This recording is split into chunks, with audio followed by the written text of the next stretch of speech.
So, many game masters and dungeon masters will already be familiar with the concept of a session 0, but I'll explain it for anyone unaware.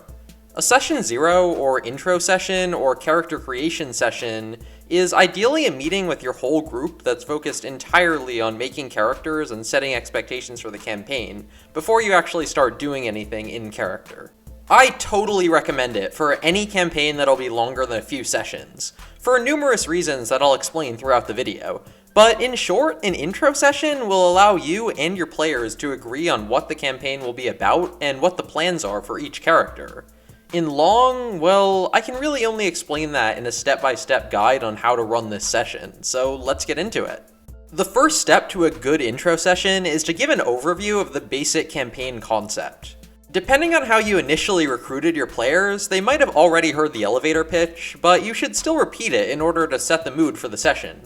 If I have to give more specific advice, I'd say that you should establish the central conflict of the campaign, provide a mile-high view of the setting, and also describe the position that the PCs will be in at the beginning of the narrative. You really don't need to establish any more than this. In fact, you honestly shouldn't, because I've consistently found that campaign planning is much more effective after your players have already presented their character concepts. So the bulk of your preparation should really come after this intro session. Next, you should establish player boundaries and decide on the tone of the campaign. RPG sessions can theoretically lead to some pretty disturbing places, as you can definitely attest to if you ever browsed r/RPG horror stories. Some players might be ready for anything, but some others might be deeply uncomfortable with certain types of content, whether that's explicit gore, depictions of racism, or sexual content involving player characters. Ultimately, role-playing games are supposed to be a fun escape from reality, and you should not include these things if one or more players don't want to see them. And you should also make it clear to your players that their boundaries matter and that they should establish them before the campaign begins. For this, I recommend giving each of your players a consent checklist, of which I've linked a paper and digital version of in the description. 95% of the time, you should be able to work within your players' limits without compromising the vision for your campaign. But once in a while, you might find out that some of your players are just totally uncomfortable with something that you see as vital to the game you thought you were going to run. If you wanted to run an edgy horror campaign and one of your players doesn't want to hear any descriptions of gore, for example, then it might be time to either adjust the tone of the campaign or politely tell that player that this game isn't for them. Generally, just use common sense, and don't be an asshole about what people do or don't want from their game. Another important step in your session 0 is to try and set up a schedule. Plenty of groups, including my own, aren't really able to have a super consistent meeting time and have to try and find one week by week using a group chat. But even if this is the case, it's helpful to ask if any days of the week are particularly open or busy for people. If you can't make a consistent schedule, you should also set expectations for how often you plan to meet and how long your sessions will run, as well as how long you expect the campaigns to last. As a fourth point, you should try to establish any house rules you plan on using during session 0. Introducing a house rule mid-campaign isn't the end of the world, but it's better to announce them in advance in order to set expectations and maintain consistency. At this time, you should also ask players if there are any house rules they'd like to add, and if the group seems excited to use one of them, then consider giving it a try. As a GM, you have ultimate veto power, but you can still maintain the illusion of democracy if you think it's best for the table. Next, you should let your players create their characters, or at least start drafting them.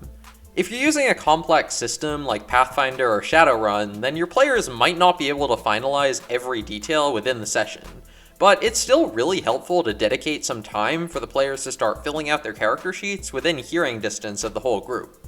In this intro session, players should focus on establishing a unique role in the context of the party. Most likely, this means fleshing out a personality and backstory that plays well with the other characters. But in a game with tactical combat elements like D&D, it can also mean carving out a mechanical niche for your adventurer. Really, the thing that you should emphasize during your intro session is for your players to establish their relationships or potential relationships with the other characters.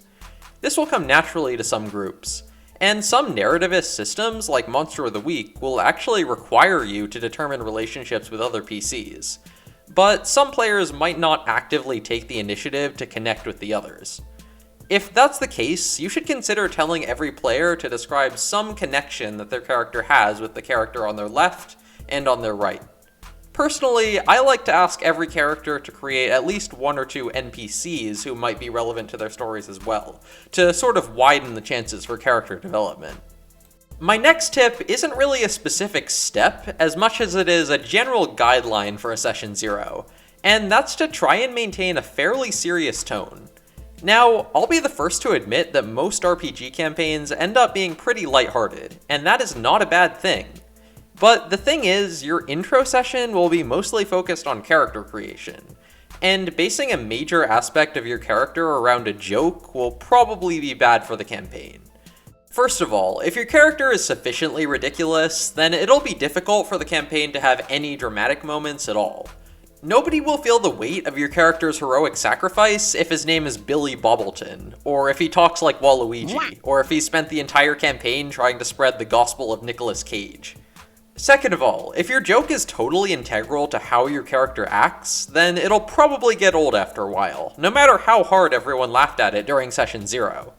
Even if you aren't tired of the joke by the 10th session, there's a good chance that someone else is. I'm not saying that you can't make a character who happens to be funny, or whose backstory contains a couple of funny details. What I'm saying is that unless everyone has agreed on a silly campaign, you should avoid making a character who is themselves a joke, and subsequently discourage the rest of the table from doing so. My other general tip for Session 0 is to leave the floor open to your players. If they want to introduce a setting element or NPC through their backstory, let them. It'll have a higher chance of being relevant to that character than any one thing that you come up with. When it comes to players shaping the world, you have veto power, but you should use it sparingly. GMing can be hard work, and taking ideas from your players will often lighten the load on your planning process, or at least give you more time to focus on other pieces of your campaign. So that's about it for my advice on Session 0. Hopefully, at the end of this session, you'll have a solid introduction to your players and their characters, and with that in mind, you can now dive into the process of campaign planning. I'll make a video about that in the near future, potentially multiple videos if people are interested. For now, thank you for watching, and I'll see you all next time.